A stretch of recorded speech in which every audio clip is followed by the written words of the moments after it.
Hey guys, it is Chris Adamo here from balloonpro.co and I'm working with the amazing new Prima balloons. We've got some Halloween themed foil balloons just coming to market now or later, depending when you're watching this video.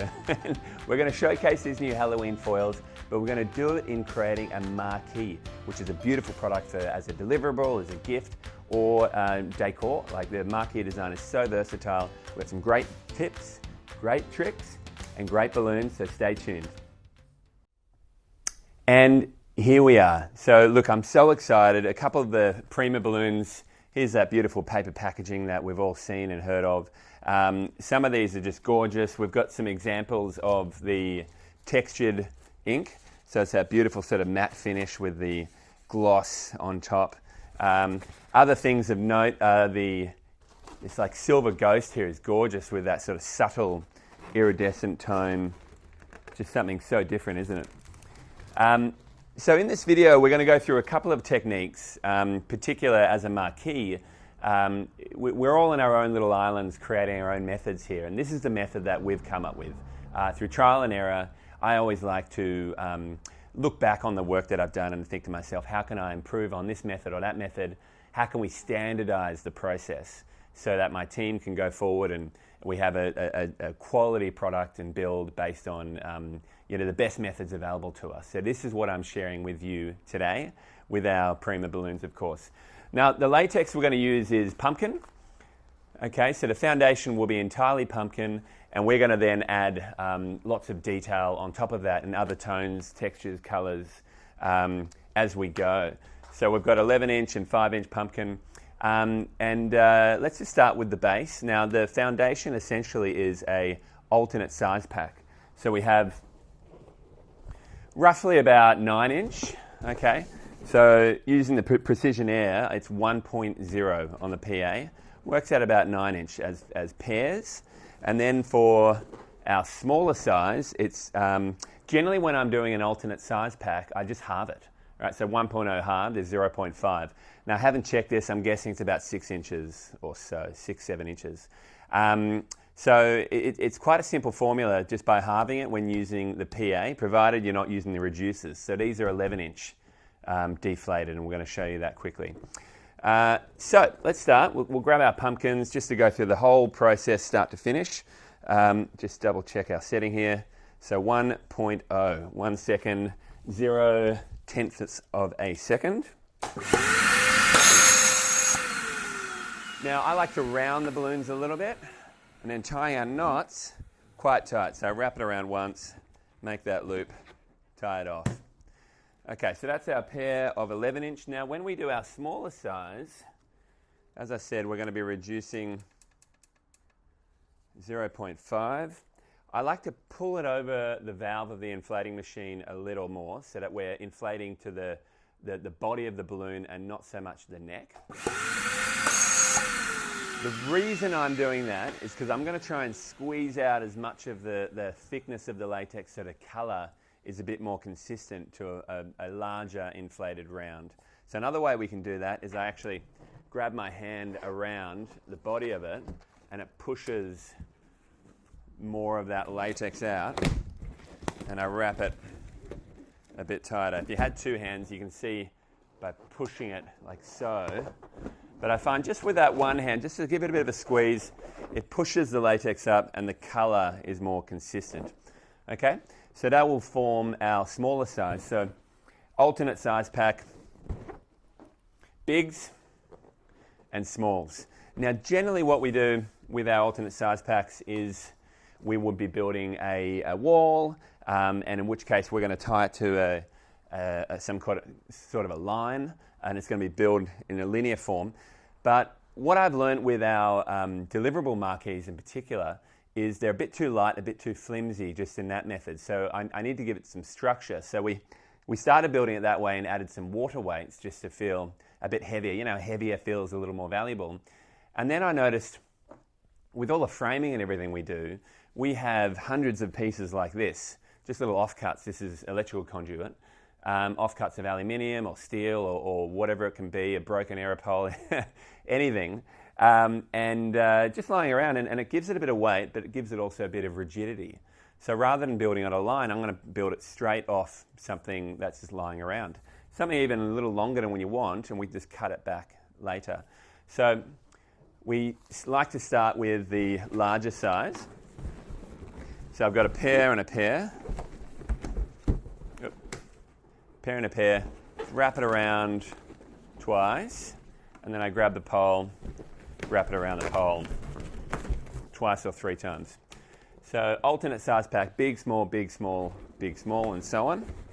So we've got our quad again. I wrap it a little further out and then push it in. Okay? Now at this point, to stop this last quad popping out, I'm going to grab a neck of that quad, right, and a neck of the smaller quad, tie them together. Okay, so it just means that there's less chance of this popping out because it's now tied onto this, which is further up the pole. Because as we push, there's always that chance that you're going to push it off the end of that pole. All right, so we've got a couple more, and let's just have a look at that. So big, small, twist, twist, push. So we're just building a column, essentially, of alternate size pack. And the reason why I'm using alternate is because it's flat. You see, when you look on the side, you've got that flat surface. It's like a square or a rectangle. And that makes it beneficial, A, so that it can sit and stand vertically as it's on its long side.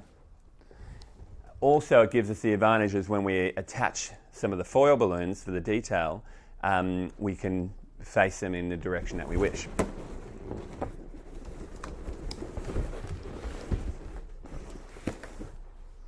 All right, one more. Where'd that pair go? Just inflate another pair. 1.0.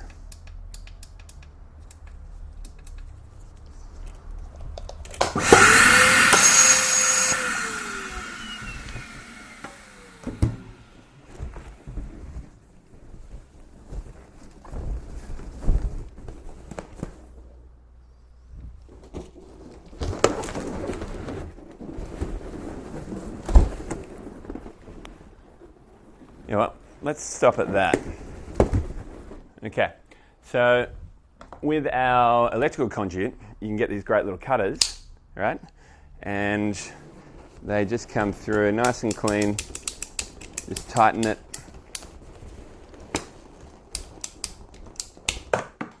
Easy, right? So depending on the design and everything you're going with, you can use a single on the end here as well, just to round that off. And I'd probably do that single at 0.5. And 2. So I've cut it a little bit further out. I'm going to tie the neck of this last quad back to the quad before it, just to stop it from falling like the first. Another thing you can do is that last single,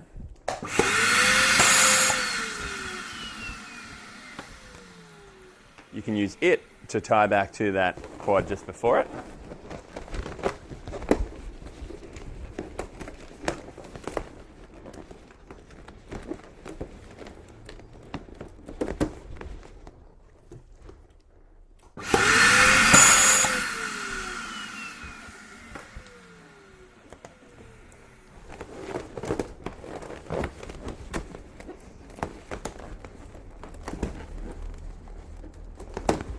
Okay, now you're probably thinking, well, that doesn't look like most of the marquees that we normally work with. We normally see marquees with an organic texture. Now, the organic's going to come a little bit later, okay? This is the foundation in which we're going to start adding our foils. Just going to reposition the camera. We're going to come back soon. Okay, so we have our foundation. This is about probably 3 feet in width, 1.2 meters or so, 4 feet. Now, this is the foundation in which we've tied it on the pole, which is the electrical conduit, nice and rigid, has a bit of weight to it, it can take some wind and, just feels like it can hold itself in. Now we start adding, with our beautiful foils, we start adding the story. Okay, the reason why I use the word a story is if there's some sort of an action, some sort of a movement at play, not just static objects that make no sense towards each other, it always adds more value. It's more interesting. It's something that people will look at and connect with at an emotional level. So we're going to start thinking about our story, and how we connect these balloons to the structure is a little tip that I can offer you. So traditionally people might use, say, 260 balloons. So here we've got Cafe Premium 260s, and we've got some other colors we're going to use. If you are going to use a 260 as essentially just a giant rubber band, make sure you squeeze the air out of it. It makes it thinner, and less chance when you tie your knots that there'll be an air bubble that might get in the way. Okay, so it's a nice thin band of sorts. And you'll tie to the valve. What I like to do is grab the valve, roll it, like so, roll it on that 260, okay, and then pinch it or fold it to then tie your knot. See? Okay, just a much stronger way of pulling that in. Now I have on me here, you might have seen it before, it's clear elastic bouquet tying tape. You can get it on Amazon or in Australia, different suppliers. I've just got that here on my little tool belt, so I can pull the roll out just as a line as I work, okay? So in this case, I always like to start with the main feature. It could be a number, or generally the largest of the super shapes. And I've tied that clear line at the base here, rolled the foil tab, of course, and we start to think about how this might sit. It could even have a plinth, right, in which you can intentionally raise it to make sure it's more prominent. And then we have movement up to down and flow on, perhaps forward, foreground and background. So why don't we use that as just an example or a talking point in this case. So I will grab that elastic, wrap it around the junction. I'm going to come down to the spine, which is the actual rod.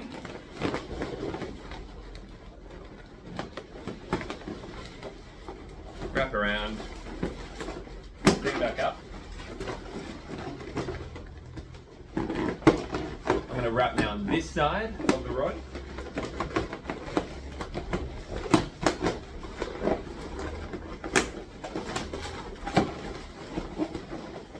Tie it back in. So I just achieved two things at once. One was tying that quad up to the top there, and the second was tying my beautiful silver ghost to the top. Now you'll notice he might be leaning forward a little bit, and the way that we're going to address those subtle movements is when we start to introduce the organic clusters, the organic pairs perhaps. So here I have just a little 5-inch inflated, two different rough sizes. I'm going to tie that on to counteract the position. So this will push him backwards. Just going to grab a neck from the quad in front of it.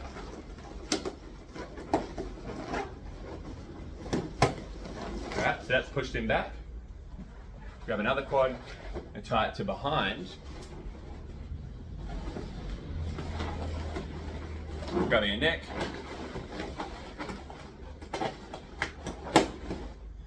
And now that's quite balanced, see? So we're just using the organics, A, for texture, but B, to actually reshape everything around. Now, of course, we're just using one color of the foundation, so I'm going to actually intentionally have a lot more of an organic texture to break up those even symmetrical lines, of course, that we have for the alternate size pack. But just for the very first time, we're using our organics to shape and help manipulate the extra foils that we add. So let's keep adding some. At this point I start to, how cute's this pumpkin? Two different colours, you've got pink on one side, orange on the other side. Love it. So now I'm going to start to think about what we're going to do with the other shapes and how they're going to present. Okay, so we might have some forward, some backwards. Okay, so I'm going to start to think about all those different components. We've got the Prima, these are star points, right, or tapers, that they come in a pack of 12, I believe. And I love just actually breaking them up into smaller modules and groupings, and they're going to be added on just towards the end as those final textures and to add different colors. So let's get started and enjoy the ride.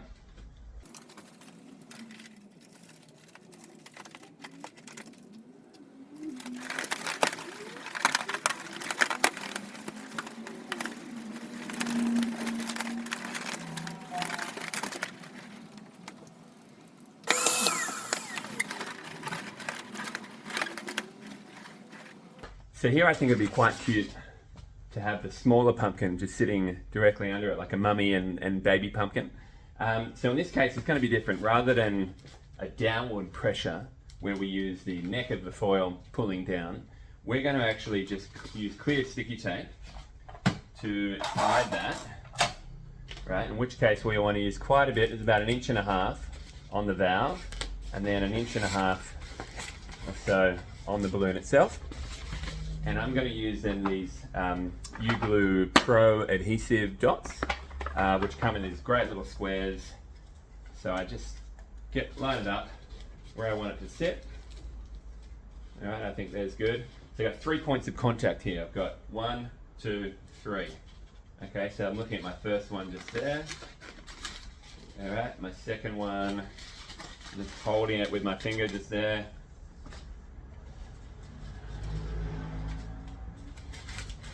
All right, now it's good when you just warm them up. All right, the longer that the adhesives are on the material for, the stronger it gets, in my opinion.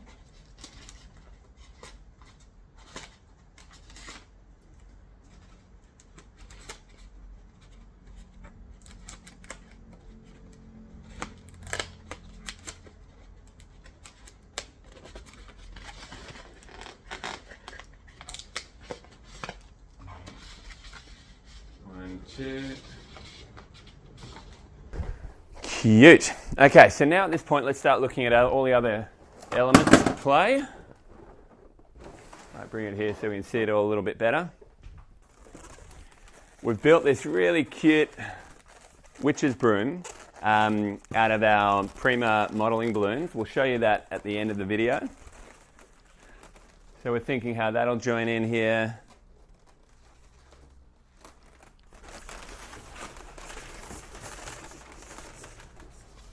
Like so, it's good to just sort of play around with shapes, see how it'll work. I think like there. All right, so I've got a join here, a junction at this point. I'll just use my clear tape.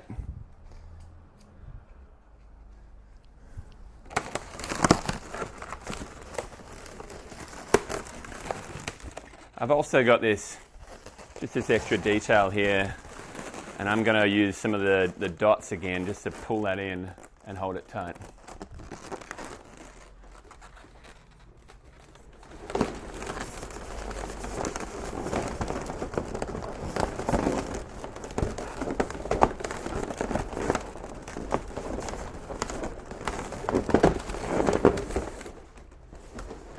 All right, bring it a bit closer.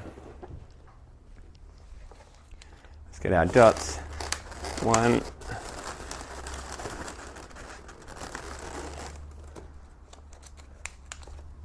2, maybe back here.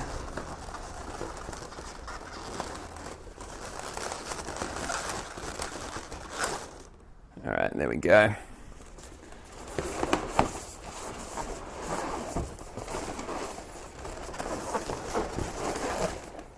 Wonder how that looks. We can play around with that. Okay, let's get some of the other foils in next.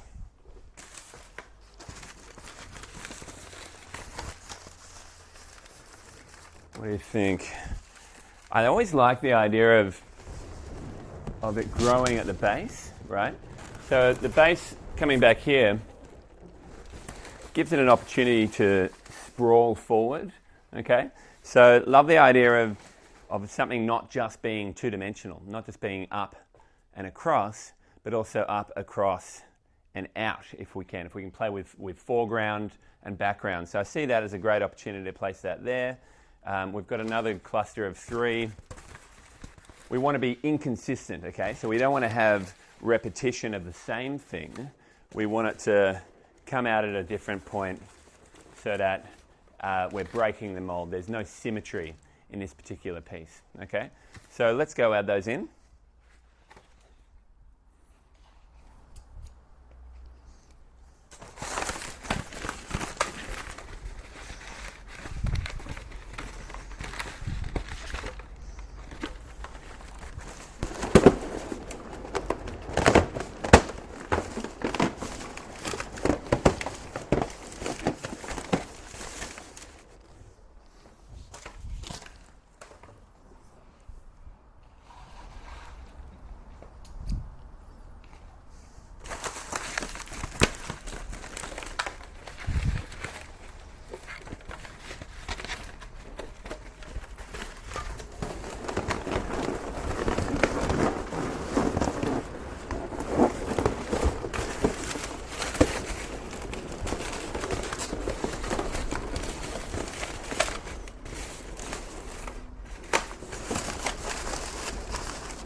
Okay, so what I can see here,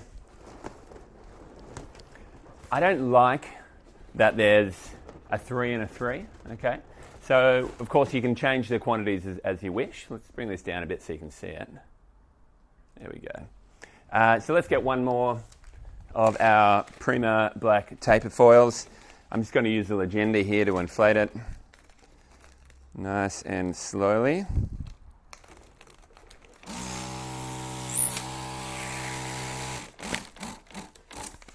Okay, so we'll add that 4th one in, just using the lovely long necks.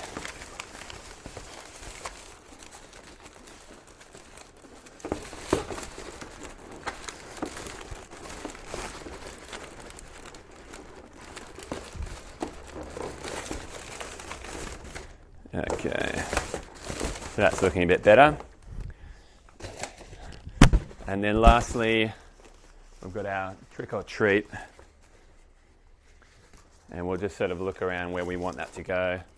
I think perhaps there actually. Gives it some height. Let's stand back so we can see it again. I think there works perfectly. So in that case, we're going to revert back to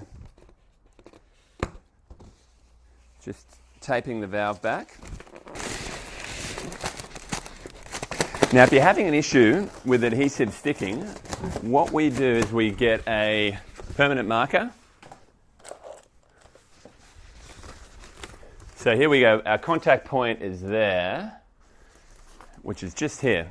So I'm going to use a permanent marker to just the acid or there's a chemical reaction inside that marker that when we wipe it off,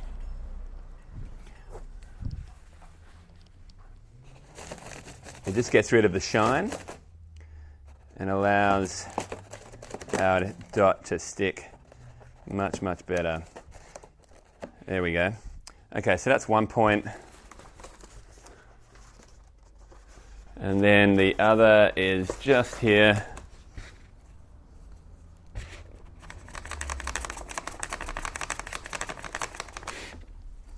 I think you use nail polish remover as well.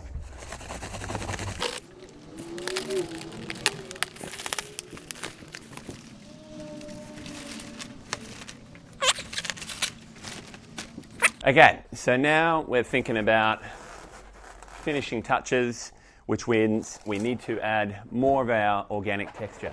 So we can start filling in little gaps, little junctions here. I'm going to add a couple more adhesive points up there at the top foil, the trick or treat foil, just to make sure it's nice and tight. And we might even be able to get a little extra balloon there as well. So let's get to it.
One little tip to point out here, I've just tied a small organic pear at the base, but I want to continue growing down.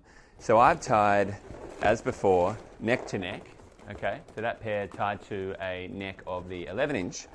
But to help it grow down, I'm going to then, from this pear, this 5-inch pear, tie another neck to neck, right? So we start a chain of neck to neck and so on. And it gives me a huge amount more ability to manipulate the shape. Okay, so you see I'm just sort of moving that around, manipulating the shape at the base.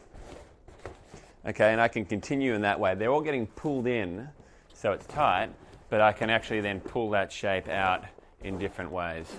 See? So that's neck to neck, and then this last pair here, and I can keep growing out in that axis if I wish. All right. So I might just add a little bit more there to fill this gap.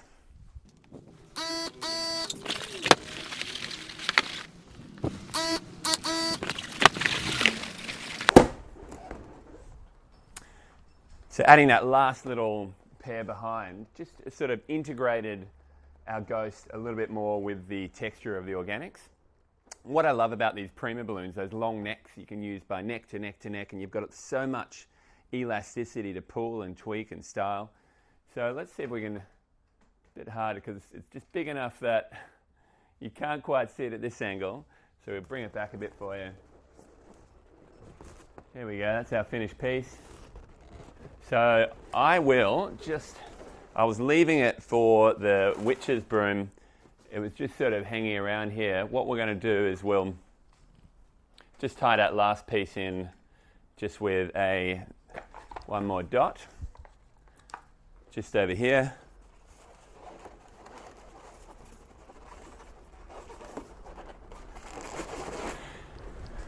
Just to stabilize that. So really cute. We could add a bit more black. We could add some black curlies as well. Just depends on the price point, but I just love the way that these colors work. I love the pop of the silver over here, and mum and little baby pumpkins over there. A beautiful piece. Marquees are absolutely sellable. We have a set product on our website. We sell, you select your theme based on price. It works really, really well. Just such a great, simple deliverable that's air inflated, super versatile. And stay tuned. I'll show you a quick little tutorial on how we make that broom. And I hope you've enjoyed. Can't wait to hear what all you guys think about the amazing new Prima Halloween foil balloons coming out soon.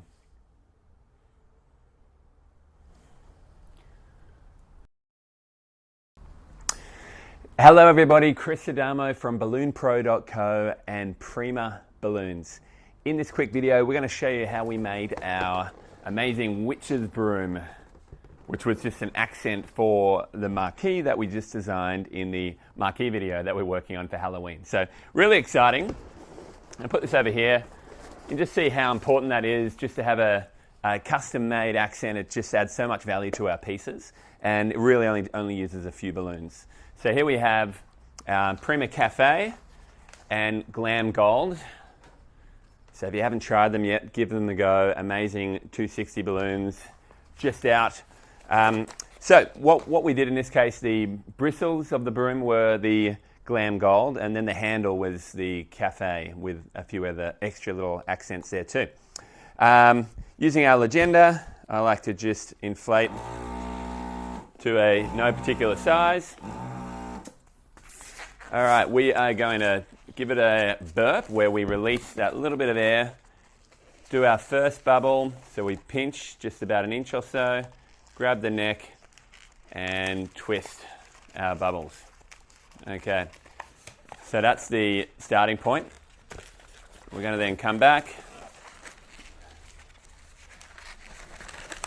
and wrap around, tying that off.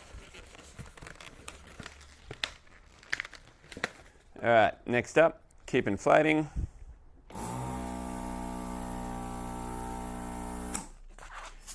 Burp it a little bit, tie our knot. Now in this case, I want to have my strands, the excess that comes out. So I'm going to size it accordingly, put our mark wrap it around our first pinch twist. I'm going to make a second bubble, which will turn into a pinch twist. Have that coming back, and the excess, we're going to tie a knot.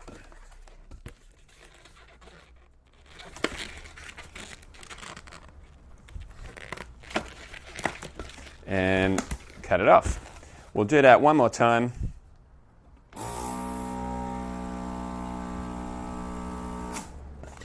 Burp, knot. Finding our length again. In this case, 2 bubbles is fine. 2 pinch twists at the end is fine. Coming back to where we want to end, I just twist that around. You can break it, tie it off, trim the end. Okay, so that's the foundation ready to go. Now we are going to tie a loop around the bristles just to control them all. So I'm going to fully inflate that because we're going to use the excess. So you can add more bristles, it all depends. Like in this particular case, we don't need it to be huge. So I'm going to control all of those bristles. Whoop. First I want to do a pinch twist. It gives me a bubble that we're going to lock in on soon. Like so. Now, I want to wrap it with a bit of compression here. I'm going to pull it tight, twist that bubble, and then give us another pinch twist just to lock it in. A lot easier than using knots. Okay, so using the excess, just burp that a little bit, tie it off. Now this should be enough to do my final loop at the end here. So I'm just going to grab a bit of that, tie it off.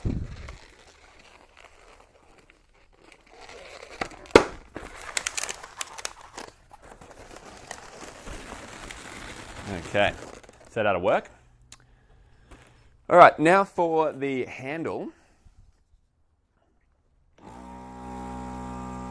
Inflate all the way to the end. Give it a small burp. We don't want to lose too much of the force, of the compression inside that balloon. So I'm just going to pull it through, loop that around nice and tight.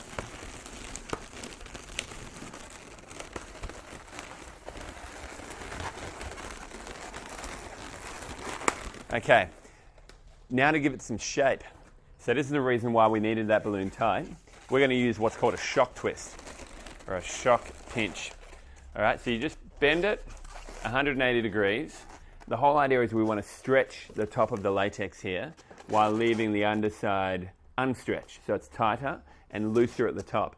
So you just grab the balloon and just click your fingers like so. Okay? Click. And that then holds because we've got that extra stretch part of the latex here that's softer and the tighter part of the latex pulling it in. You can keep going a few more times, even for a tighter angle. So now we can go the other way, right? And so on.